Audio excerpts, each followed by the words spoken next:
Alright guys, so we're now going to get into part 2 of the why off trips out of the spread playbook. We're going to be going over the RPOs and the audibles. You'll also be able to find these plays in the Chiefs and I believe the Bears playbooks. So we're going to jump into the practice field for a few minutes first. A little bit of housekeeping. Anytime you plan on running with your quarterback a considerable amount, you want to have the ball carrier on conservative, of course. Now, our audibles are going to be 0-1 trap, PA zone shot, Y lead read option. We're going to leave play action motion slide in the audibles, which was actually the base play from part 1. But we're going to come out in Bubble Y Pop because it's better in terms of quick snapping and no huddling. Now, 0-1 trap is a simple run. You guys all understand how this works. The main thing I'm looking for is 3 to 4 yards. This doesn't have to be a big gainer. But if I gain 3 to 4 yards on 0-1 trap on first down, if I'm looking at 2nd and 6, 2nd and 5, 2nd and 4, then I go to my base play action motion slide, and either one of these underneath routes to Drake or to Williams are easy pickups. The Y lead read option, you can see the pre-snap, the auto motion is the exact same as the play action motion slide, so that's a good way to keep your opponent guessing. And of course you want to have a read option if you have an RPO based offense anyway. You'll see there is no read defender pre-snap, but once you snap the ball and the auto motion starts, take a look again, you'll see there is a read defender and he bites down on the halfback, so we keep it with the quarterback. I won't go over that a lot. Most of y'all run read option more and better than I do. I only just started it yesterday, so there isn't anything I'm going to teach you. Zone shot. This for me is 4 verticals essentially, except I'm only running 3 verticals. I typically put the tight end on a drag and the running back on a wheel in order to have underneath options. Isabella typically splits those 2 high safety looks, but right here he actually gets carried and I force a throw. But if we take a look in the replay, we'll most likely see that either the drag or the wheel were open. So let's take a look and see. Because of course in game we don't want to force that to Isabella, absolutely. So in game we're probably looking at the wheel to the halfback on that play. Now against single high, I'm usually looking underneath, but sometimes I can bend this to the outside and hit Isabella. Yeah, see, quite often we can lead Isabella to the outside away from that single high safety. Bubble Y Pop. Now this is the money. You got 5 options on this. So it's great to come out in this, look to see where your leverage is on the defense and then make a read. We'll start left to right. D-hop on that option. It's typically a hitch. If the defender pre-snap over him is 6 to 7 yards off, that's going to be a read. And post-snap, I'm looking at the end man on the line of scrimmage. If he crashes down, I'm getting it out hot to Hopkins. If he falls back into coverage, I'm keeping it with my quarterback. Next, we'll go to the tight end. We're going to read that defender with the P over his head. If he shoots out automatically to Williams and gets in the passing lane, we'll keep it with the quarterback. If he does not, I will sling it out to Williams on a bullet pass and sometimes a touch pass, depending on the passing lane.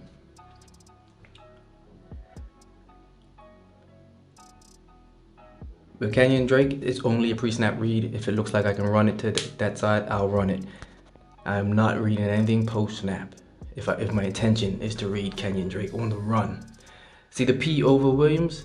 This is one where I will keep it, and he actually didn't play him, but quarterback keeper, run up the middle of the field, gain a good 14 or 15 yards. Now I'm gonna run a couple randoms because I wouldn't run the bubble screen right there. I do want to show you the bubble screen, but I'm gonna run a couple randoms until I get a look that I want to run it against. And this will do. So I'm gonna motion D-hop in. I find I get better blocking for the bubble screen if I motion D-hop in. And of course I would do that against other things. Now I'm gonna read the defender above Isabella, see how he crashes inwards, we'll throw the bubble. If he didn't crash in, then we will keep it with our quarterback or throw it to the Y Pop. I don't mind reading those together. So we're gonna jump into a game and we're gonna set up our audibles. Now, play action motion slide, like I said, I'm gonna keep in my audibles. I feel like there's a better pace to the game when I come out in Bubble Y Pop. And also, if I come out and play action motion slide, I'm always going to find an excuse to run it, so I probably wouldn't use the audibles as much. Of course, we're going to go ahead and put our ball carrier on conservative as we discussed. Should have done that before because I got to scroll all the way down to play number 17. Anyway, so first read, there is no P on the field. There's no play with a P icon, so we are looking for the tight end hot. And we hit him for 13 yards. This time we're coming out. I'm going to flip the play. You see there is a P on the field now. And we're going to look to see what he does. He shifts toward the tight end, leaving the middle of the field wide open. This is another 13-yard gainer. Now, because of the pace, I tend to make sure if I throw the ball a little bit and then run it with the quarterback, if I'm running no huddle, I'm automatically looking to get a run to Drake if it is there, just to give the quarterback a break, because he's getting fatigued and we're not calling timeouts just yet, right? All right, so we are switching to play action motion slide. You guys know this is my favorite play in the game currently. Bubble Y Pop is challenging it. So you see we had a wide open pass there. Unfortunately, I got ahead of the line of scrimmage, and to be honest, I should have kept that with the quarterback, but that's okay. Now we're gonna go underneath. Most people when it's second and long think you're gonna be throwing the ball downfield, so I have no problem with catch and run, picking up half of those 15 yards.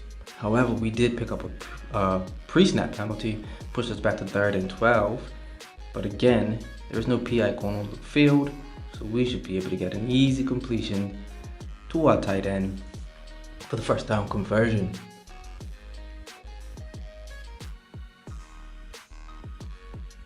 I think we're going with the Y lead read option here. Fake audibles to make it look like we're passing.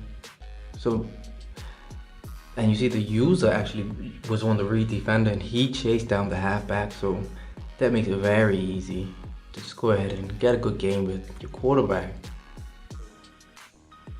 But flipping the play, sometimes I'll come up with these guys aligned the wrong way on purpose just to flip it. Because the more your players are moving around, the more confusion it causes.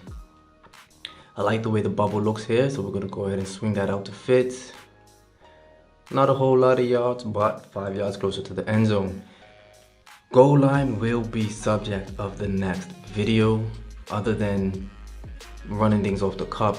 And of course, the Bubble Y Pop is very good down here if you got the right look, but you want to lap the goal line in every offense you're in. You want to make sure you have dedicated goal line offense, and I do not have that in the spread playbook as yet. You see we got a bad animation there down at the 1 yard line. Another pre-snap penalty pushes us back 5 yards. This time the Y Pop is very easy. When these guys come out in goal line defense, there typically doesn't appear to be a P defender. So we start the second drive off with play action motion slide. We're gonna have the 2 flats or the 2 swing routes, and the tight end is easy. This guy's a whole lot faster than Blake Jarwin, so it was fun using the Cardinals for more reasons than one. I'm gonna flip the field again. Y looks like it's a good read here. Let's see what we do. We keep the rock. You see that one, I remember pre-snap I determined that I was gonna run it with Kyler because I thought my opponent was gonna cover the tight end. Pre-snap reads, it's good to read pre-snap, but we can't determine what we're gonna do until we snap the ball and actually see where our leverage is. So anyway, we managed to make the right decision on the next play and pick up the first down. This wouldn't be a bad one to Drake, but I tell you what, I'm reading the defender over D-Hop and we had a world of space, so that was a good pass. Back to play action motion slide. Running it stock. This time we're going to hit that comeback, but we are going to avoid the penalty. Play with a little bit more discipline. Bubble Y Pop again. We're going to keep it with the quarterback. That's a good lane. And I tell you what, that was a great tackle. That should have been a touchdown. 2nd and goal. I don't like the position of the P defender here, so I'm going to be patient, and we find ourselves a lane for the quarterback touchdown. Alright, our third drive, there are only 27 seconds left. I see 2 high safety, so I am going to take a shot. As long as I'm not risking throwing it away. You can see he's actually playing on one of those safeties, but it was not a great look for that deep shot. So we pick up some yards using double stack. Of course, we skip that part of the video because that is not subject of this video. But we see the too high again. We come up with PA zone shot and we get exactly the look we want. So we get ourselves a cheap, easy touchdown at the end of the half. I thought my opponent was going to quit here. I'm glad he didn't because he allowed us to get some good footage for this YouTube video.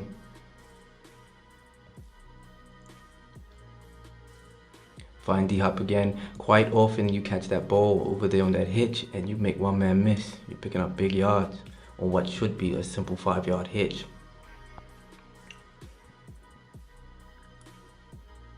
I think I like play action motion slide here, absolutely. This is a good one for one of the swing routes because everybody's dropping back. Get it to that fast tight end and he stopped for, I want to say, 7 yards. So we're looking at a 2nd and 3, 2nd and 4 with 6 yards. There is no P defender. However, there's also nobody over our slot. And look at the touch pass. I absolutely love it. Again, no P defender. I feel like I might have to spam this. But we pick up an illegal man downfield.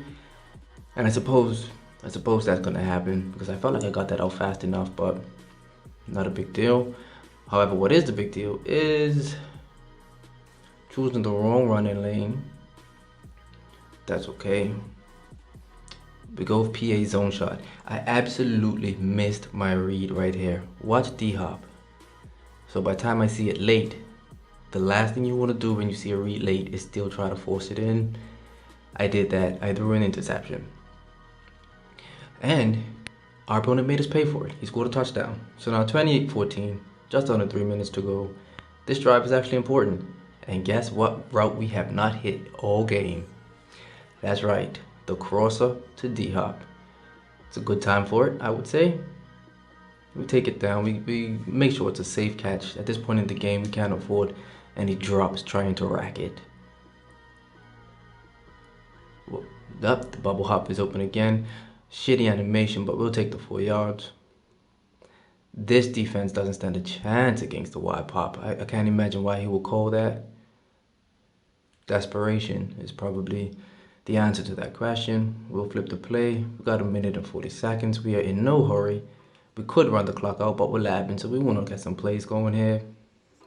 And we don't want a field goal either.